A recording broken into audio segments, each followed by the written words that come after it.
अस्सलामुअलैकुम। अच्छा, आज का हमारा टॉपिक है पेयर प्रोडक्शन का। इस तरह से हमने पिछले फ़ोटो इलेक्ट्रिक इफ़ेक्ट पढ़ा, ब्लैक बॉडी रेडिएशन पढ़ा और क्वांटम रेडिएशन पढ़ा। आज का हमारा जो टॉपिक था वो है पेयर प्रोडक्शन। उससे पहले लेकिन हम थोड़ा सा रिकॉल कर लेते हैं जो हिस्ट्री, जैसे कि फ़ोटो इलेक्ट्रिक इफ़ेक्ट क्या होता है या क्वांटम इफ़ेक्ट क्या होता है। तो अगर फ़ोटो इलेक्ट्रिक इफ़ेक्ट को देखा जाए तो उसमें क्या होता था, हमारे पास एक लो एनर्जी ऑफ हमारे फिनोमिना आता था, लो एनर्जी का फोटोन आता था। वो क्या करता था, एक मेटल सरफेस के साथ टकराता था और वहाँ पे क्या करता था, फोटोन जो थे वो अब्जॉर्व करते थे और उसकी मदद से क्या होता था, इलेक्ट्रॉन जो था वहाँ से इजेक्ट करता था, इलेक्ट्रॉन को वहाँ से वो निकाल देता था। इसी तरह से हमने क्वांटम इफेक्ट नहीं पढ़ा कि हमारे पास क्या था, एक एक्सरेज का फोटोन जो था वो इलेक्ट्रॉन के साथ टकराता था और उसकी मदद से क्या होता था, इलेक्ट्रॉन आगे जाके स्कैटर हो जाता। ठीक है। अच्छा, हमने पेयर प्रोडक्शन की बात करी तो पेयर प्रोडक्शन पढ़ने से पहले हम एक छोटी सी हिस्ट्री इसकी पढ़ लेते हैं। हिस्ट्री वो क्या है कि जैसे आप समझें कि आप एक ऐसे शख्स से मिल रहे हैं जो सेम टू सेम आपके जैसा हो। जैसे कि आप फ़र्ज़ करें आप मैटर के बने और जो आपका जो शख्स है जिससे आप मिल रहे हैं वो एक एंटी मैटर से बना हुआ है। ठीक, जैसे कि हमारे पास प्लस और माइनस। तो इस यूनिवर्स में, इस मल्टीवर्स में अगर आपको कहीं एक ऐसा शख्स मिल जाए जो डिट्टो कॉपी बिल्कुल आपकी ही तरह हो, लेकिन वो क्या हो, आपका उलट हो, एंटी मैटर से बना हो, और जब आप शेक करेंगे, हैंड शेक करते हैं तो क्या होगा, प्लस माइनस आपस में एक दूसरे को क्या करते हैं, कैंसिल करते हैं। जब एक मैटर दूसरे एंटी मैटर के साथ मिलेगा तो क्या होगा, उससे हमारे पास ब्लास्ट होना शुरू हो जाएंगे। जब ब्लास्ट होना शुरू हो जाएंगे तो हमारे पास हाई अमाउंट ऑफ एनर्जी निकलेगी उन दोनों के क्या करने से, अट्रैक्ट करने, एक दूसरे को कैंसिल आउट करने की वजह से। यही हमारे पास क्या है, पेयर प्रोडक्शन है कि पेयर प्रोडक्शन हमारे पास क्या होता है, the conservation of a gamma ray photon into an electron and proton. वही हमने जैसे कहा, जैसे इलेक्ट्रॉन और पॉजिट्रॉन हमारे पास आपस में टकराते हैं या मिलते हैं, जैसे हमारे पास मैटर या एंटी मैटर हो। अब बात ये आती है कि हमारे पास ये इलेक्ट्रॉन है और ये पॉजिट्रॉन है। हमें इलेक्ट्रॉन का तो पता था, ये पॉजिट्रॉन क्या होता है। तो इन 1928 हमारे पास पॉल डिस्ट्रैक्ट ने सुजेस्ट किया था पॉजिट्रॉन को। किसने? पॉल डिस्ट्रैक्ट ने सबसे पहले पॉजिट्रॉन को सुजेस्ट किया गया था।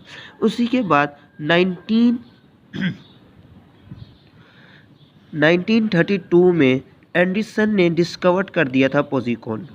अब एंडरसन ने जब डिस्कवर किया पॉजिट्रॉन को तो इसके बना पे हमें पता चल गया कि हमारे पास इलेक्ट्रॉन का एक हमारे पास एंटी इलेक्ट्रॉन मौजूद ज़रूर होता है। अब सबसे पहले हम देखते हैं कि इलेक्ट्रॉन्स क्या होता है और पॉजिट्रॉन क्या होता है। इलेक्ट्रॉन एक बिल्डिंग ऑफ अ ब्लॉक है, ऑफ मैटर है, जबकि हमारे पास जो पॉजिट्रॉन है वो भी क्या है, वो भी एक building block of a matter है, किसके, एंटी मैटर के साथ। अब इलेक्ट्रॉन के ऊपर हमारे पास नेगेटिव चार्ज होता है और पॉजिट्रॉन के ऊपर हमारे पास पॉजिटिव चार्ज होता है। ठीक हो गया। अब आपको इलेक्ट्रॉन की वैल्यू भी पता है और पॉजिट्रॉन की वैल्यू भी पता है।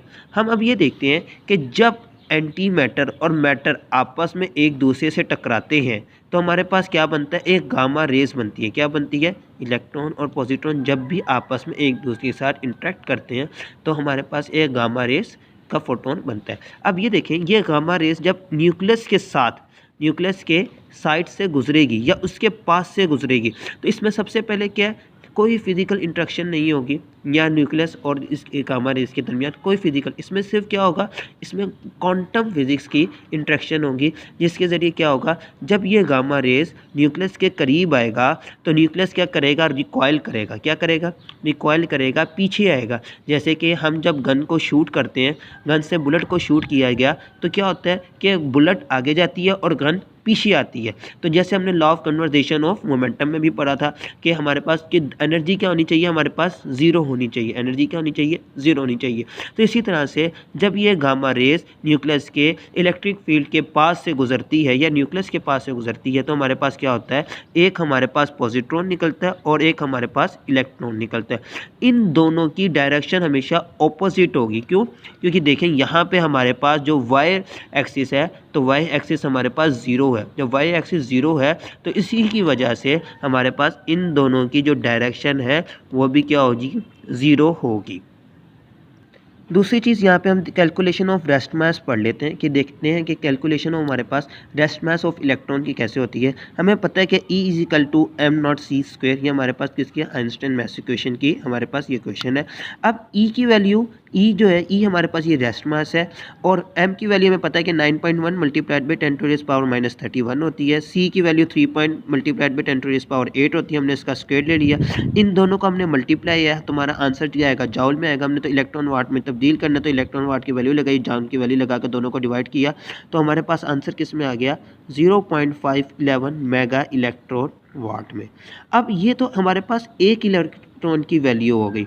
अब हमें पता है अगर हमारे पास 2 इलेक्ट्रॉन हो, फॉर 2 इलेक्ट्रॉन, तो हम क्या करेंगे, इसको 2 से मल्टीप्लाई करवा देंगे। जब इसको 2 से मल्टीप्लाई करवाएंगे तो हमारे पास आंसर क्या आ जाएगा, 1.02 मेगा इलेक्ट्रॉन वाट।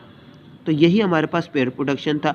अब पेयर प्रोडक्शन में जब मैटर और एंटी मैटर मिलती हैं तो इसको हम क्या कहते हैं, this is called materialization of energy. अब इसी चीज़ को हम क्या कहते हैं, मैटेरियलाइजेशन ऑफ एनर्जी। तो in the way the total charge and mass of the universe is conserve, कि जो हमारे पास पॉजिट्रॉन है और इलेक्ट्रॉन है जब आपस में मिलते हैं या कन्वर्सेशन करते हैं तो इनकी क्या एनर्जी क्या हो जाती है, ज़ीरो हो जाती है। क्या हो जाती है, ज़ीरो। क्यों, क्योंकि मैटर का जो चार्ज प्लस है और नेगेटिव चार्ज एंटी मैटर का वो एक दूसरे को कैंसिल आउट कर देते हैं। तो हमारे पास जो सोल्यूशन आएगा, जो इसका आंसर आएगा वो क्या आ जाएगा, ज़ीरो आ जाएगा। यहाँ तक क्लियर हो गई बात कि हमारे पास अब सवाल हमारे पास ये उठता है कि क्या सिंगल इलेक्ट्रॉन या सिंगल फोटोन हमारे पास पेयर प्रोडक्शन कर सकता है। तो इसका आंसर सिंपल नो है। क्योंकि हमारे पास पेयर प्रोडक्शन करने के लिए कितनी ताकत की ज़रूरत है, इलेक्ट्रॉन को 1.02 मेगा इलेक्ट्रॉन वाट की पावर मौजूद है।